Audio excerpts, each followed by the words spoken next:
এখনো পর্যন্ত আমি যতটুকু জানি 11 জনের সাক্ষী হয়ে গিয়েছে, বাকি সাক্ষী হয়তো হবে। বিচারাধীন বিষয়ে কোনো মন্তব্য করা, আলোচনা করা সঠিক নয়। তা আমরা আমাদের পক্ষ থেকে যে সহযোগিতা, তদন্তকারী কর্মকর্তা, সাক্ষীদেরকে নিয়ে যাওয়া, সাক্ষ্য গ্রহণ করানো, এগুলো আমরা করাতে পারি। বাকি এটা বিচারকের ফাংশন এবং বিচার কার্য নিয়ে আমরা কোনো কথা বলতে চাই না। তবে যেহেতু সবার প্রত্যাশা যে একটু সংক্ষিপ্ত সময়ের মধ্যে বিচার কার্যটা শেষ হোক, আমরা সেটা করার ব্যবস্থা করছি। সাক্ষী শেষ হয়ে গেলে তারপরে আর কিছু আইনানুগ ব্যবস্থা আছে, যেমন আসামিকে সাক্ষ্য গ্রহণের পরে পড়ে শোনাতে হয় সে দোষী কি দোষ নেই, এই সমস্ত বিষয় আছে। তারপরে আর্গুমেন্টের জন্য দিন রাখতে হয়, আর্গুমেন্টের পরে রায়ের জন্য দিন ধার্য হবে, এটা আদালতের বিষয়। তা আশা করছি সংক্ষিপ্ত সময়ের মধ্যে বিচার কার্যটা শেষ হবে। রায় কি হবে, কখন হবে ইত্যাদি, এগুলো আদালতের বিষয়।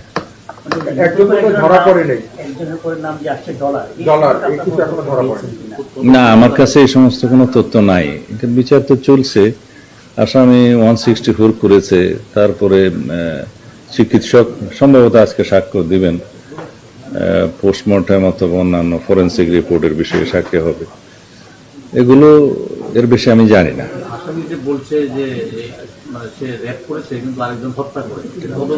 আদালতে বলেছে কিনা আমি জানি না। আর আদালত সম্ভবত একটা নির্দেশনা দিয়েছে যে আদালতের অনুমতি ছাড়া যেন বাইরের কারোর সাথে কোনো কথা না বলে আসেন, সেটা পুলিশকে নির্দেশনা দিয়েছে।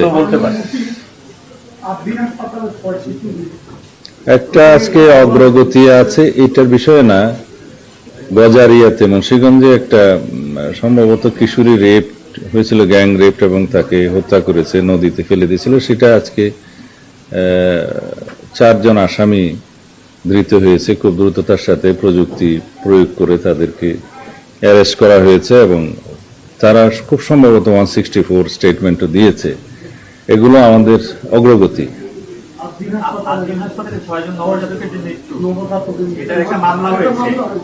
এটা স্বাস্থ্যমন্ত্রী মহোদয় সম্ভবত গিয়েছেন সরজমিনে, অথবা ওনার টিম গিয়েছেন। আমি যতটুকু শুনেছি ওখানে এয়ার কন্ডিশন বোধহয় চালু ছিল না। সম্ভবত এক বাচ্চার এক মা বোধহয় এটা বেশি ঠান্ডা লাগার কারণে এসিটা বন্ধ করতে বলেছিল, আমি যতটুকু শুনেছি। পরে আর এটা সময় মতো আর এসিটা অন করে নাই। সাফোকেশনে মারা যেতে পারে অথবা অন্য কোনো কারণে যেতে পারে, এটা তদন্ত হচ্ছে। গ্যাস লিকেজ হতে পারে, এটা তদন্ত হচ্ছে। এটার জন্য যথাযথ ব্যবস্থা নেওয়া হবে।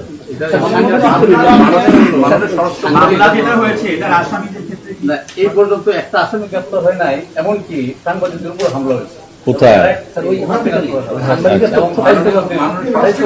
এটা মামলা হয়েছে, তদন্ত হচ্ছে, স্বাস্থ্য মন্ত্রণালয় কাজ করছে, আর পুলিশের পক্ষ থেকে এটা ব্যবস্থা নেওয়া হচ্ছে, তদন্ত হচ্ছে। একটা প্রশ্ন, যে সুন্দরভাবে একটা ঈদ উদযাপন হয়েছে, বাংলাদেশের মানুষ অত্যন্ত সুন্দরভাবে ঈদ উদযাপন করছে, কিন্তু সামান্য কিছু ঘটনার থেকে একটা গোষ্ঠী মব সৃষ্টির মতো একটা পরিস্থিতি তৈরি করে এবং নানা চক্রান্ত চলতেছে। এই সম্পর্কে আপনারা কতটুকু কিরকম যেরকম ইসলাম ব্যাংকের একটা ঘটনা, ও আচ্ছা, এটা তো ঘটনা ঘটাইতেছে। আপনি রামেশ্বর করে একই ঘটনা মিরপুরে ঘটাইছে, ব্যাপক মানে হত্যার বিচার চাইতে পারে, আসামি গ্রেপ্তার। সরকার একটাও ফর্মুলেট করতে পারছে না। ঈদ উদযাপনটা নিরাপদভাবে আমরা করতে পেরেছি বলে আমাদের ধারণা। জনগণ প্রশংসা করেছে এবং ঢাকা সহ বাংলাদেশের এই যে যানজটের কিছুটা হলেও নিরসন হয়েছে। ঢাকায় ট্রাফিক সিস্টেমের ব্যাপক উন্নতি হয়েছে। আমরা অত্যাধুনিক আর্টিফিশিয়াল ইন্টেলিজেন্স প্রয়োগ করে ট্রাফিক নিয়ন্ত্রণটা করতে সক্ষম হয়েছে এই পর্যন্ত। আরও আমরা উন্নয়নের চেষ্টা করছি যাতে সমস্ত ইন্টারসেকশনগুলোতে আমরা এই একটা যান্ত্রিকভাবে অটোমেশনটা আমরা চালু করতে পারি পূর্ণাঙ্গভাবে। এখন পর্যন্ত যেটুকু চালু করা হয়েছে তার সুফল আমরা পাচ্ছি, জনগণ পাচ্ছে। এটা অনেকটা ঢাকার ট্রাফিক সিস্টেমের ক্ষেত্রে যদি বৈপ্লবিক পরিবর্তন বলি খুব বেশি বলা হবে না। এখানে মাননীয় প্রধানমন্ত্রী অত্যন্ত পরিশ্রম করেছেন, নির্দেশনা দিয়েছেন। আমাদের ট্রাফিক বিভাগ, পুলিশ এবং বুয়েটের কিছু আমরা বিশেষজ্ঞদের এখানে কাজে লাগিয়েছি। আশা করি আমরা একেবারে নিজস্বভাবে এই প্রযুক্তিটা আমরা ব্যবহার করে সফলতা পাব। এক্ষেত্রে কিন্তু আমাদের জনবল প্রশিক্ষিত আছে। আমরা এখন ট্রায়াল অ্যান্ড এরর বেসিসে এই ট্রাফিক সিস্টেমের উন্নয়নের জন্য কাজ করছি। আশা করি আগামী 1-2 মাসের মধ্যে অন্তত ঢাকা শহরে মেট্রোপলিটন সিটিতে এই ট্রাফিক সিস্টেমে আমরা বৈপ্লবিক পরিবর্তন আনতে পারবো। তাহলে মাননীয়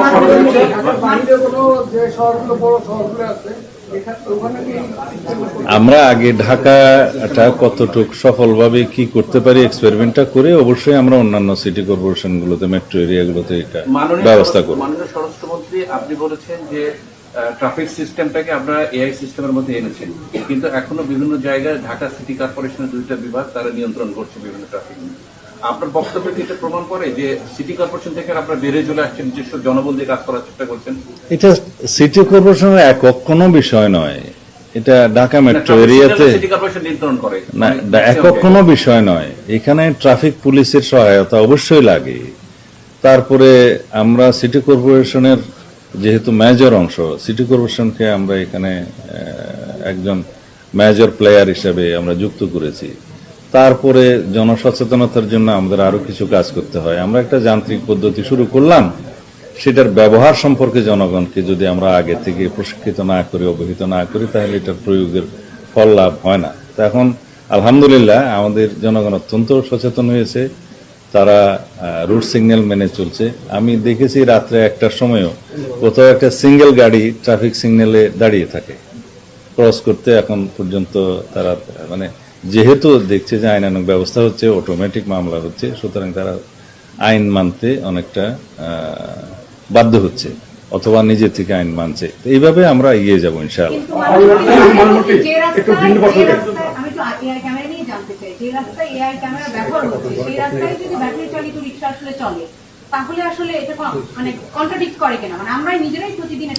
অবশ্যই করে, আপনারা সবাই জানেন আমাদের দেশে ওভারনাইট হাজার হাজার এরকম টমটম বা অটোরিকশা ব্যাটারি চালিত রাস্তায় নেমে গেছে। ইন্টারিম গভর্নমেন্টের সময় তারা একটা উদ্যোগ নিতে চেষ্টা করেছিল। হাজার হাজার লোকজন, যেহেতু আমাদের এখানে বেকার সমস্যা বেশি, তারা কর্মসংস্থানের দোহাই দিয়ে তারা কিছুটা রিলিফ পেতে চেষ্টা করেছে। আমরাও সেটা অ্যাড্রেস করেছি। এখন তাদেরকে অন্যভাবে রিহেবিলিটেট না করে, পুনর্বাসন না করে যদি আমরা হাজার হাজার লোকজনকে ওভারনাইট বেকার করে দিই, এটাও একটা সমস্যার সৃষ্টি হবে। সেই জন্য আমরা চেষ্টা করছি তাদেরকে যাতে মেট্রো এরিয়ার বাইরে অন্যভাবে প্রোভাইড করা যায়, বেকারত্ব সৃষ্টি না হয় আর আমাদের ট্রাফিকেরও কোনো সমস্যা না হয়। সেই ডায়ালগ কোন কোন ইস্যুগুলো আপনারা রেজ করবেন? আর সেকেন্ড একটা কোশ্চেন হলো যে বিজেপি সীমান্ত ইতিমধ্যে পুলিশদের সহ বেশ কিছু জোরালো ভূমিকা পালন করছে, এই ইস্যুগুলো কি আপনারা এখানে রেজ করবেন কিনা? মাদক সহ অন্যান্য যেই না, বিজিবির ডিজি পর্যায়ের যে মিটিংটা হবে, এটা আমাদের একটা সবসময় রেগুলার ফাংশন, প্রতি বছর হয়। একবার এই সাইডে হয়, আরেকবার ওই সাইডে হয়। এখানে বর্ডার ইস্যুস গুলো অ্যাড্রেস করা হবে, উভয় পক্ষের কি কি সমস্যা আছে এবং কিভাবে হয়, এটা রেগুলার ইস্যু। এখানে সংশ্লিষ্ট সব বিষয়গুলো উত্থাপিত হবে। আমাদের এখনো সবচেয়ে বেশি কনসার্ন যেটা আমাদের বর্ডার দিয়ে একটা শব্দ বলছে যে আমাদের এটা শুনবে এবং এটা কোনোভাবে আপনারা এটাকে চলা করবেন না, খুব শক্তভাবে বলছে, কিন্তু বর্ডার কিলিংটা তো এখনো চলমান আছে, চলছে। আপনারা যেটাকে বর্ডার কিলিং বলছেন সে সম্পর্কে যদি আপনারা বিস্তারিত জানেন তাহলে খুশি হব।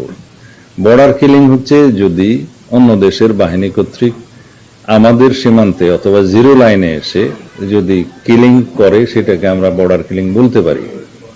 যদি আমাদের সীমানার অভ্যন্তরে এবং তাদের সীমানার অভ্যন্তরে কোন রকমের কোনো অপরাধে জড়িত থাকে কেউ, ইললিগ্যাল ট্রেসপাস করে যায় কেউ, সেটা তারা কিভাবে অ্যাড্রেস করবে সেটা তাদের দেশীয় আইনে করবে। এটাকে বর্ডার কিলিং বলা ঠিক হবে না।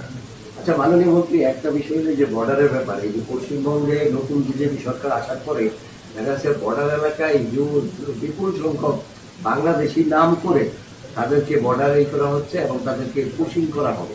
তো এই ব্যাপারটা আপনারা কিভাবে আমরা এগুলো শুনতে পাচ্ছি, বর্ডারে আমাদের বিজিবি অ্যালার্ট আছে। আমরা যে কোনো রকমের ইলিগেল পুশ-ইন বা পুশ-ব্যাক এগুলার বিপক্ষে। কিন্তু যদি বাংলাদেশের কোনো সিটিজেন কোনো কারণে হোক যদি সেই দেশে যে থাকে, তাদের যদি ন্যাশনাল আইডি আইডেন্টিফিকেশন ভেরিফিকেশন করা হয়, আমরা এটাকে বলি যে ন্যাশনাল আইডি ভেরিফিকেশন করে যদি কেন্দ্রীয় সরকারের তরফ থেকে সেরকম কোনো তালিকা আমাদের পররাষ্ট্র মন্ত্রণালয়ে প্রেরণ করে, তারা সেটা আইনানুগভাবে রিপেট্রিয়েশন প্রসেসটা ফলো করবে। সেরকম কোনো বিষয় আমাদের কাছে এখনো পর্যন্ত পেন্ডিং নাই। যদি অতীতে পেন্ডিং থাকে সেটা অবশ্যই সেভাবে লিগেলি অ্যাড্রেস করা হবে। বলেছিলেন যে জঙ্গল সলিপুরে যে ঘটনা ঘটলো, আইন শৃঙ্খলা বাহিনী যে চ্যালেঞ্জ করেছিল, এই সব সন্ত্রাসের নির্মূল করবেন বলে বলে আসছেন জিরো টলারেন্স। এক্ষেত্রে কি কোনো বিশেষ অভিযানের ঘোষণা নির্দেশনা দিবেন? আমরা আমাদের পরিকল্পনাটা এখনো ফাঁস করতে চাচ্ছি না, কারণ এগুলো তথ্য ফাঁস হয়ে গেলে পরে আমাদের এই সমস্ত রেস্কিউ অভিযানে একটু অসুবিধা হয় এবং অপারেশনে অসুবিধা হয়। তা আমরা ওখানে জঙ্গল সলিমপুরে যারা অধিবাসী আছে, তারা যে কোনো কারণেই হোক সরকারি খাস জায়গায় বসতি স্থাপন করেছে দীর্ঘদিন যাবৎ, আমরা বলেছি আমরা তাদেরকে উচ্ছেদ করব না। যদি কখনো প্রয়োজন হয় সেই জায়গায় সরকারি স্থাপনা হয়, বিভিন্ন প্রতিষ্ঠান যায়, তখন প্রয়োজন অনুসারে সে ক্ষেত্র মতে রিহেবিলিটেট করা হবে, পুনর্বাসন করা হবে। সেটা আমরা ঘোষণা দিয়ে এসেছি, আমরা কাউকে উচ্ছেদ করব না। তবে ওখানে সন্ত্রাসীদের কোনো আস্তানা আমরা রাখবো না, এটা নির্মূল করা হবে। সেজন্য একটু সময়ের দরকার, আমাদের কিছু কৌশল আছে, সেগুলো সব এখানে বলে ফেলা ঠিক হবে না। প্রথম প্রশ্ন হল যে আপনি যদি একজন আইনের মানুষ, আইন অঙ্ক, সেক্ষেত্রে আপনি জীবনের পর কতদিন পর আসলে বিচারের কাজটা করে, রানিসার ব্যাপারে নাম্বার ওয়ান। নাম্বার টু, 8 দিনের বিষয়টা এখনো মামলা হওয়ার পরে কেস পাতা নেই। আর নাম্বার থ্রি হল বিভিন্ন আমরা জানি যে 25 মন্ত্রী আছে, 20 প্রতিমন্ত্রী সভা, 49 সদস্যের মন্ত্রিসভা এখন, এবং আমরা যে এক একজনের কয়টা প্রশ্ন, একটার সাথে আর একটা সম্পর্ক অনেক দূরে। আগের গুলা বলি, শেষেরটা ভুলে যাব।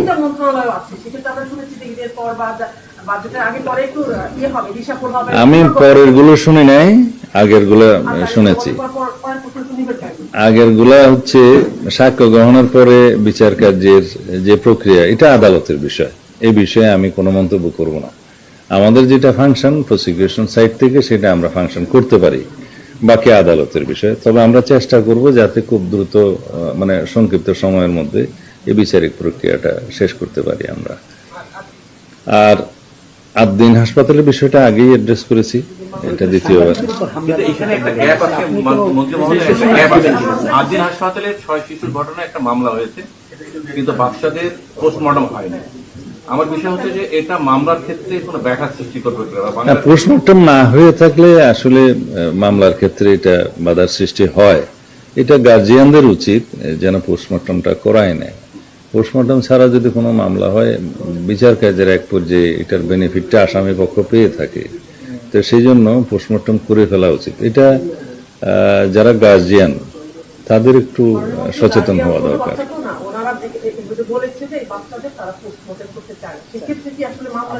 না, পোস্টমর্টম করতে চাইলে অবশ্যই পোস্টমর্টম হবে। যদি কেউ পোস্টমর্টম ছাড়া দাফন করতে চায়, সেই জন্য একটা প্রক্রিয়া আছে, জেলা ম্যাজিস্ট্রেটের অনুমতি নিতে হয়। এগুলো যদি করে তারপরে তারা করে থাকেন ভালো। আদারওয়াইজ যে কোনো সময় লাশ উত্তোলন করেও পোস্টমর্টম করা যায়, সেটা বাদী পক্ষের গার্জিয়ানদেরই উদ্যোগ নিতে হবে আর কি। বাচ্চারা যে মারা গেছে তাহলে প্রমাণটা হবে কিভাবে মারা গেল? পোস্টমর্টম না হলে তো জানা যাবে না। এই জন্য বললাম তো পোস্টমর্টম করা উচিত, এবং এটা বাদী পক্ষের এবং গার্জিয়ানদের এটা কর্তব্য। বিশেষ করে যদি গার্জিয়ানরা পোস্টমর্টম ছাড়া দাফন করতে চায়, সেটারও একটা প্রক্রিয়া আছে, সেটা তারা গ্রহণ করেছে কিনা আমি জানি না।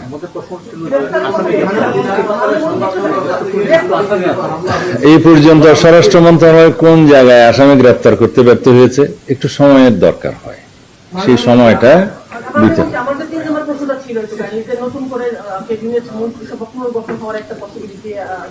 এগুলো মাননীয় প্রধানমন্ত্রীর এখতিয়ার, এই বিষয়ে আমি কথা বলতে পারবো না।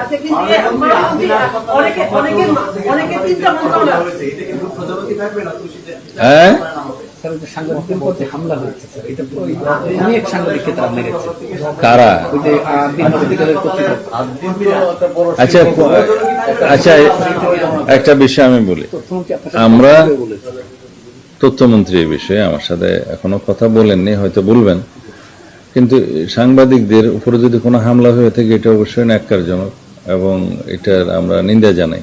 কিন্তু আপনাদের পক্ষ থেকে কি কোনো মামলা করা হয়েছে? তো যদি কোনো মামলা না হয় সেটা একটা আলাদাভাবে ট্রিট করতে হবে। যদি মামলা হয়ে থাকে সেটা আমাদের দায়িত্ব তদন্ত করা। মাননীয় মন্ত্রী, তোমার আমাদের জামাতাকে ঘিরে গতকাল যেটা হলো এবং আজকে বরাতেও এক ধরনের পরিস্থিতি তৈরি হয়েছে, এক্ষেত্রে আপনাদের কি কোনো নির্দেশনা সেটা এমন কর্মকাণ্ড করেছে? এরকম কোন ঘটনা আপনি যেভাবে বলছেন আমাদের নজরে আসেনি। আমরা শুনেছি যে ওনার প্রথম জনতা অনুষ্ঠানের পরে কিছু লোক মিছিল টিছিল দিয়েছে, এইটুকু শুনেছি। এর ভিতরে তো আমি অস্বাভাবিকতা কিছু দেখি না। 7 জন অ্যারেস্ট হওয়া। হ্যাঁ, তারা হয়তো অন্য কোনো মামলায় আসামি আছে বা অন্য কোনো শৃঙ্খলতা করেছে, সেই জন্য হয়তো আইন শৃঙ্খলা রক্ষাকারী বাহিনী যেটা করা দরকার সেটা করেছে। মাননীয় মন্ত্রী, আমি একটু একটা বিষয় জানতে চাচ্ছিলাম, যেটা হলো অন্তর্বর্তী সরকারের আমলে বেশ কয়েকজন শীর্ষ সন্ত্রাসী সহ গুরুত্ব অনেক আসামি জামিন পেয়েছেন। জামিন পাওয়ার পর তারা অনেকেই ঢাকা শহর দেশের বিভিন্ন এলাকা ভিত্তিক তারা সন্ত্রাসী কার্যক্রম চালাচ্ছেন এবং এলাকায় আতঙ্ক সৃষ্টি করছেন। এইসব চিহ্নিত সন্ত্রাসী এবং শীর্ষ সন্ত্রাসীদের বিষয়ে আপনাদের আমাদের কাছে শীর্ষ সন্ত্রাসী বা ক্ষুদ্র সন্ত্রাসী বলতে কিছু নেই। যদি অভিযুক্ত এবং অপরাধী হয় তাদের সবাইকে আমরা গ্রেফতার করব আইনানুগভাবে। আর জামিন দেওয়ার এখতিয়ার তো আদালতের। আদালতের কাজ করেছে, আমরা আমাদের কাজ করব।